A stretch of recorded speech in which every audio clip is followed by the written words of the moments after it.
Selamat pagi adik-adik, berjumpa lagi dengan saya Kak Yuni. Pada kesempatan kali ini kita akan belajar tema 5 ekosistem, subtema 2 hubungan antar makhluk hidup dan ekosistem, pembelajaran 1, kelas 5 sekolah dasar.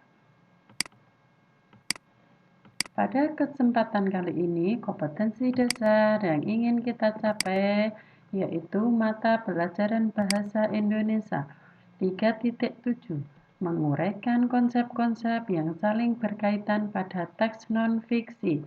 4.7, menyajikan konsep-konsep yang saling berkaitan pada teks non-fiksi ke dalam tulisan dengan bahasa sendiri. Mata pelajaran IPA Kompetensi dasar 3.5, menganalisis hubungan antar komponen ekosistem dan jaring-jaring makanan di lingkungan sekitar.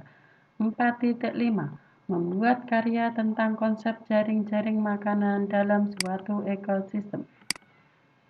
Adapun tujuan pembelajaran pada pelajaran kali ini yang pertama adalah peserta didik mampu menemukan pokok pikiran dalam bacaan dengan tepat setelah mencermati teks fiksi yang telah diajarkan. Yang kedua, peserta didik mampu membuat rantai makanan pada ekosistem lengkap dengan keterangan dengan cermat setelah menyimak video pembelajaran. Tahukah kalian apa itu rantai makanan? Mari kita bahas mengenai rantai makanan dan jaring-jaring makanan. Amati video berikut ini.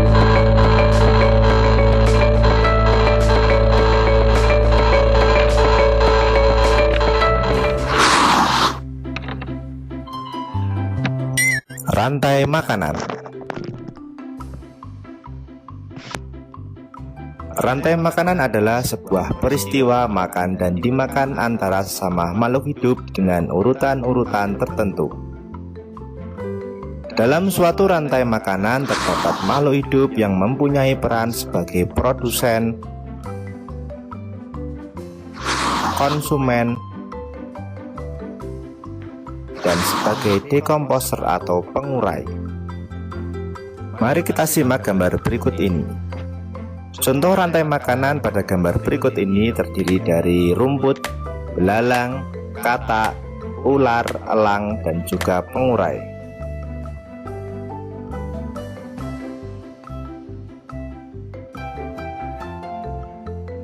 Rumput disebut sebagai produsen.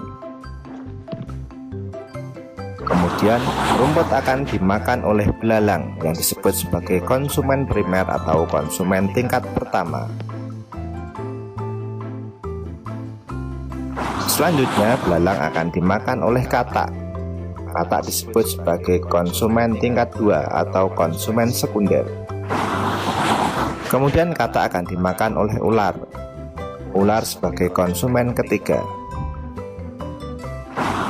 Selanjutnya, ular akan dimakan oleh burung elang.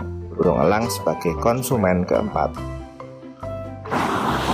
Dan pada akhirnya elang akan mati dan diuraikan oleh dekomposer, dalam hal ini adalah jamur atau fungi. Kemudian sisa dari elang yang telah diuraikan oleh jamur akan diserap oleh rumput.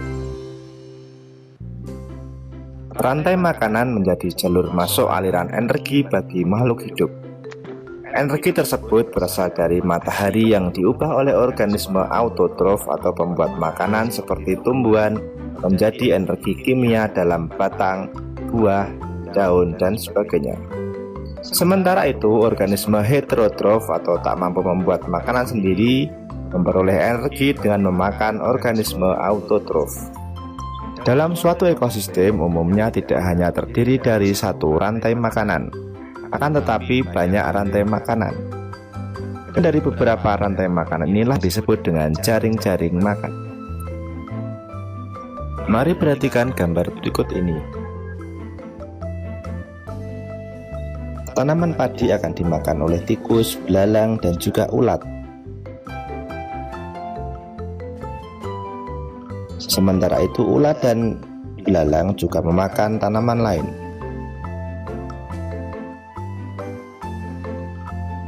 Kemudian ulat dan belalang akan dimakan oleh ayam.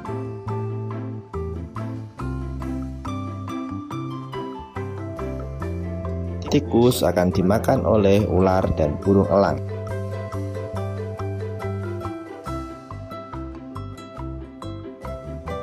Ilalang dan ulat akan dimakan oleh katak.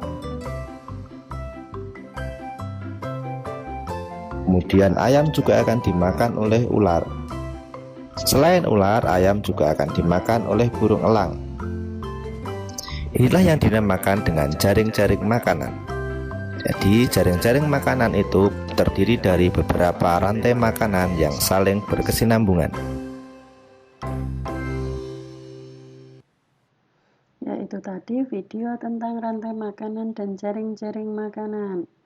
Ya, setelah itu mari kita membaca. Ini adalah hewan-hewan langka di Indonesia. Perhatikan gambar hewan-hewan langka asli Indonesia di atas. Apakah kamu tahu jenis habitat dan ekosistem tempat tinggal hewan-hewan tersebut? Berdiskusilah bersama dengan teman-temanmu untuk mencatat nama hewan habitat dan jenis makanannya.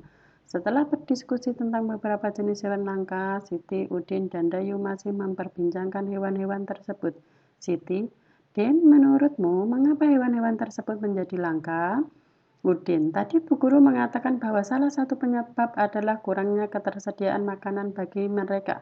Berkurangnya ketersediaan makanan akan mengganggu rantai makanan yang ada pada ekosistem tersebut. Apabila berlangsung lama dan terus-menerus, populasi salah satu hewan dalam rantai makanan tersebut akan berkurang. Dayu, betul juga ya, jika makanan mereka berkurang, populasi mereka pasti juga akan berkurang. Tetapi apa sih yang dimaksud dengan rantai makanan dalam ekosistem? Udin, mari kita cari tahu. Rantai makanan. Rantai makanan adalah perjalanan makan dan dimakan dengan urutan tertentu antar makhluk hidup. Perhatikan gambar berikut. Padi dimakan oleh tikus, kemudian tikus dimakan oleh ular. Ular dimakan oleh burung elang. Setelah beberapa waktu, burung elang mati. Bangkainya membusuk, diuraikan oleh makhluk hidup pengurai dan bercampur dengan tanah membentuk humus. Humus sangat dibutuhkan tumbuhan, terutama rumput. Begitulah seterusnya sehingga proses ini berjalan dari waktu ke waktu. Dari materi tersebut, ayo berdiskusi. Tahukah kalian apa dimaksud dengan rantai makanan? Tahukah kalian apa yang mempengaruhi kondisi sebuah rantai makanan? Tahukah kamu perbedaan antara jaring-jaring makanan dan rantai makanan?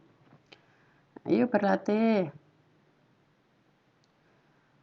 Bacalah pada buku siswa halaman 55. Setiap bacaan tentunya memiliki ide pokok yang tertuang dalam pokok pikiran. Dengan mengerti pokok pikiran yang ada, kita dapat dengan mudah mengetahui informasi-informasi penting yang terdapat dalam bacaan.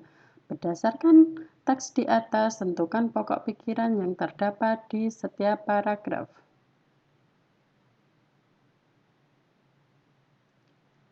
Ayo menulis.